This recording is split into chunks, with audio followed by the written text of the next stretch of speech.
Initiatives.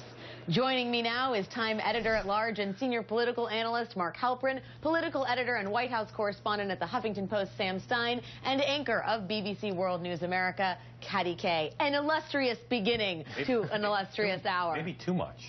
Maybe too many people. We'll find out. The president's running a little bit late, so we're going to tap dance for as long as we need to. Mark, executive actions. This is promised to be the year of action, but it could just be the year of executive actions.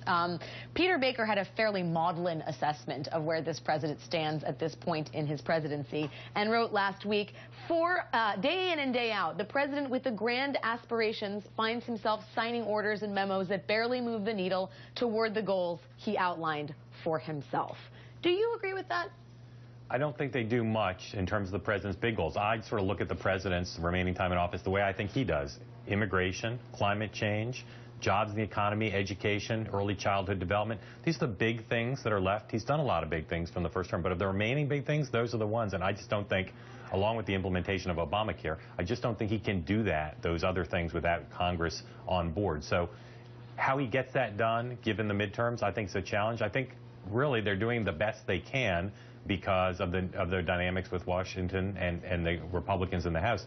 But I don't think he's achieving much, and I don't think he's on track to achieve much without a change in the dynamic. Katty, it was notable that amidst all this, the White House issued a statement on immigration today, urging House Republicans to take action. There is some sort of sliver of sunlight that occasionally passes through the doorway in Washington and suggests that perhaps Republicans can be convinced that they must take action and can take action before the midterms.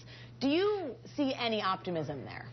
You know, we've been, of all the issues that the president might have been able to do, the big issues he might have been able to address that we've been talking about for the last few months, immigration is always the one that rears its head again.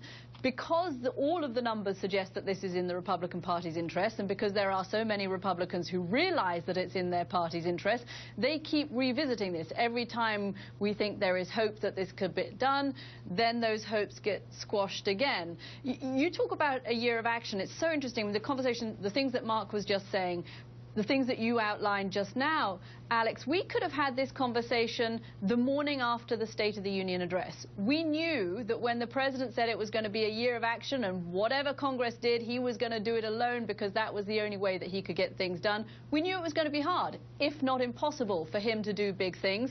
And all of that has proven true. The only thing really that's changed is that the website for Obamacare turned out better than many of us expected that it would, and he got more enrollees than we thought he was going to. Well, Sam, I do want to follow on that point about the ACA.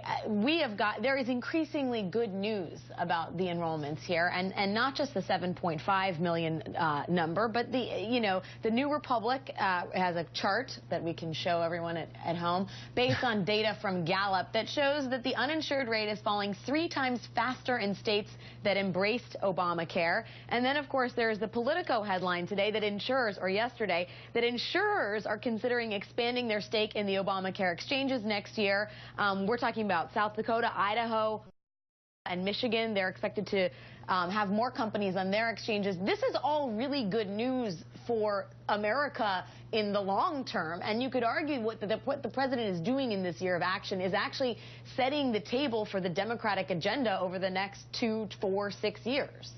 Well, I would say that the biggest thing that President Obama likely will have to do in the next 2 years, the remaining time in office, is essentially prevent the dismantling of the Affordable Care Act. He obviously will not sign off on anything that defunds it. He has shown he won't delay the individual mandate. He's made unilateral changes to the employer mandate.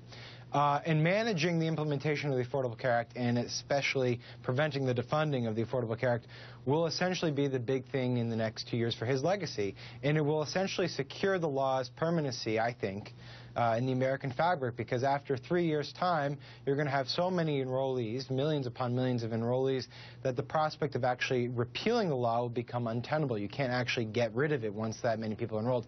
I would add one other thing to what the president can do in the next 2 years, and it has nothing to do with the legislative branch. It has to do with the judicial branch. And when they decided to get rid of portions of the filibuster so that they can make appointments to district courts, for instance, much more quickly, the president basically cemented that part of his legacy in a much more faster manner. There's lots of people who still want him to appoint more judges and confirm them more quickly. But he recognized that a lot of the legislative agenda that he passed already was going to be determined in the courts, and he moved quickly to adjust his second-term agenda along those lines. Well, yeah, and Sam, that's where all the action in this country is happening, is in the judicial branch. The question, and to that end, the president has minced no words about needing to increase Democratic turnout ahead of the 2014 midterms, and the Senate is the thing that hangs in the balance. The Senate, of course, could block Supreme Court nominations if a spot on the bench opens up before the end of his presidency. I'm sure that is something the president is acutely aware of. Well, absolutely, and I think that's why there's a mad rush at this juncture to confirm as many people as possible before the elections, because you risk the possibility of a Republican-controlled Senate just basically blocking everything else.